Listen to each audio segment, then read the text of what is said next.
Mohamud Kabanda alumiriza abasawo ku ddwaliro lya Old Kampala okumuggyamu ensigo ye ey'okumukono ogwa kkono bwe yali agenze okumulongoosa omutwe ng'afunye akabenje ka bodaboda. Kabanda gwe tusanze ku ofiisi ya Lord Mayor mu Kampala agamba nti akabenje kano yakafuna 24 omwezi oguwedde mu bitundu by'e Lukulinaŋŋanda mu divisioni y'e Makindye. Agamba nti yeetwala ku ddwaliro eryasooka n'aweebwa obujjanjabi obusookerwako, kyokka olw'okuba yali yeetaaga okulongoosebwa omutwe yagenda ku ddwaliro lya Old Kampala gye baamulongooseza. Nze neerinyisa booda okuva nafunira accident paka kalwaliro akalala.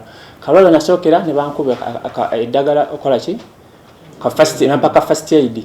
First aid nentuuka ensambya nga siinaako wadde nakaki n'akawundu n'akamu ku mubiri gwange nga bwe nafuna accident nali siinaako wadde n'akawundu n'akamu nga nfuna internal bleeding. Ne ku mutwe tewali kiwundu. Tewali kiwundu. Agamba kyamukuba enkiku okudda engolo nga yeekanga bamulongooseza lubuto olutaaliko bukosefu bwonna era olwabuuza abasawo baamuddamu nga bwannyonnyola. Ne mbuuza dokita, lwaki wansaze waneeno? Lwaki wansaze waneeno? Ate kino kyaki? N'angamba awo twatujja samubode okugiteekawa maaso. Mu kutya okungi Kabanda agamba yagenda malwaliro amalala amanene okuli erya Mulago ayongera okwekebejjebwa olukendo lwe baamulongoosa wabula nga buli gy'atuuka bakamutemanga we yagibwamu ensigo. Nengera ku Marukumu nensanga nga balamu wano kidini kwe kukubira mukulu wange ne mugamba nga mbadde wano bandaga nsigo emu. Awo nifuna kwaide ntuka tuyongere mpaka wa Mulago. Ngenaku z'omwezi 3 ne tuyongere mpaka Mulago. Tuke Mulago nga balamu kyekimu.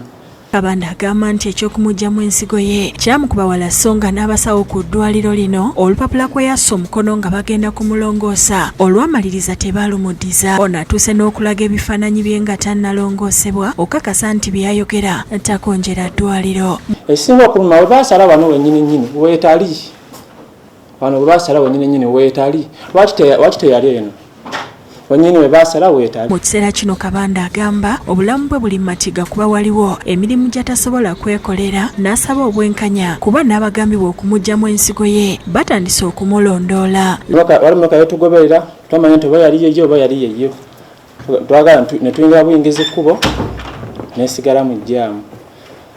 Lord Mayor Salongerias Lukwago yenyamidde olw'ekikolwa kino kyagambye nti abadde ng'awulira mu mawanga malala. Agamba nti aguddewo omusango ku poliisi ya Old Kampala era we bunaatuukira olunaku olw'enkya ng'eddwaliro lino amaze oddikuba mu mbuga z'amateeka. Era ensonga eno kyetugambye nti tugenda gikwata mu makubo abiri. Erimu criminal police case yagguddwawo dda ne civil eddwaliro tugenda ddikuba mu mbuga. Lukwago asabye etteeka ery'omuntu okutunda ebitundu by'omunda lyongere okwekenneenyezebwa nga terinayisibwa. Etteeka eryo lyali badde liyambako nnyo mu kugamba nti transplant esobola okukolebwa nga yaba relatives. So etteeka tyali badde terikkiriza kiri kamansho. Tutuseeko mu ddwaliro lya Old Kampala Dr. Faizo Kazibwe n'ategeeza nga bwe batasobola kwogera ku nsonga zino nga tebafunye lukusa okuva eri omulwadde. Naye ebintu ebyo bikwatagana na bulamu bw'oyo omwami ate omwami taliiwo kutuwa lukusa kwogera bintu bimukwatako. Ono ategeezezza nti ensonga zino mu kiseera kino ziri ku poliisi nga kati gye balinze. Tulowooza nti yagenze ku poliisi era poliisi eri mu binoonyerezaako.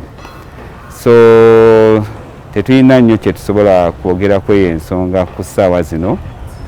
Maybe mu biseera ebijja nga bamaze okunyonyezebwa kuwedde. Omwogezi wa poliisi mu Kampala n'emirirwano Patrick Onyanga atubulidde nti omusango guno bagumanyi. Agamba nti bayisa abakulira eddwaliro lino babayambeko mu kunoonyereza naye tebannagendayo. Tumaze okusaamuninga oba okuyita abasawo okuva mu ddwaliro ye kyagamba nti bamuggyeeko ki ensigo ze ne twamuwadde ebbaluwa agende ku basawo baffe aba police surgeon bamukebere.